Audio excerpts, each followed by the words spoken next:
இருளான நேரத்தில் ஒரு இருள் சூழ்ந்த நிலையில் ஒரு கருப்பு எறும்பு ஒரு இருளான பாறையின் மீது ஊர்ந்து சென்றால் அந்த எறும்பை இறைவன் கண்காணிக்கிறான். அது நடக்கக்கூடிய சத்தத்தை இறைவன் கேட்கிறான். அது உள்ளத்தில் எண்ணக்கூடிய எண்ணத்தை இறைவன் அறிகிறான். அதனுடைய உணவையும் அவன் தயாரித்து வைக்க மறக்கவில்லை. இப்படி ஒரு சின்ன ஜீவராசியையே இந்த பிரபஞ்சத்தில் இறைவன் மறக்காத போது என்னையும் உங்களையும், என் நிலையையும் உங்கள் நிலையையும் இறைவன் மறப்பானா? இறைவன் ஒருபோதும் நம்மை மறப்பதில்லை.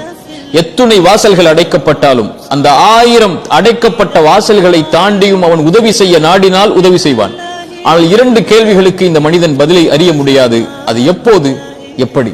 ஆனால் இந்த 2 கேள்விகளின் பதிலையும் இந்த வாழ்க்கையில் அவன் கொடுக்கும் போது அப்போதுதான் அந்த மனிதன் புரிந்து கொள்வான், இறைவன் என்னை ஒருபோதும் மறக்கவில்லை என்று.